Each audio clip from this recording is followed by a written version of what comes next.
This video will review the steps for solving a system of equations by the substitution method.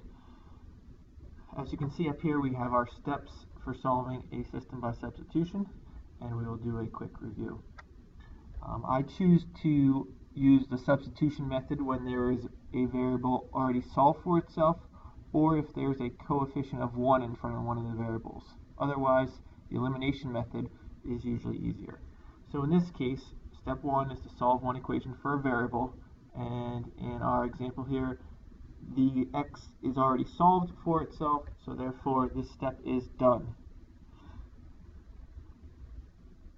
Once you have a variable solved for itself, all you have to do is take that expression, which is negative 3y plus 1, and that is going to go in for x, because that's what it's equal to in the other equation.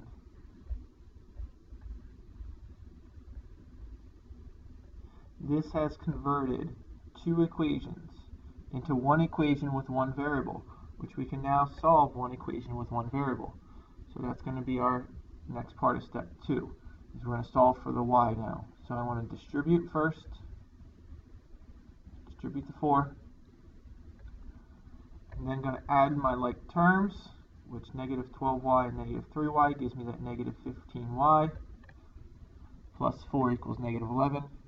I need to get that 4 to the other side to get the y by itself, hopefully. Giving me negative 15y equals negative 15.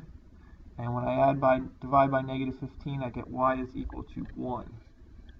Now remember, it's a system of equations. I have x values and y values I need to solve for. So once I have one of the variables, step 3 says to substitute your answer into an original equation and solve for the other variable.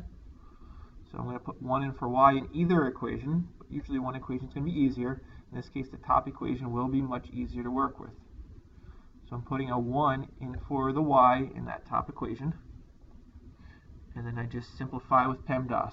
Negative 3 times 1 is negative 3, and then negative 3 plus 1 gives me an x value equal to negative 2.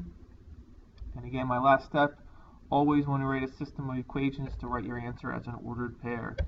So in this case, it would be negative 2 comma 1 as my ordered pair. And just remember, if we were to graph these, that's where the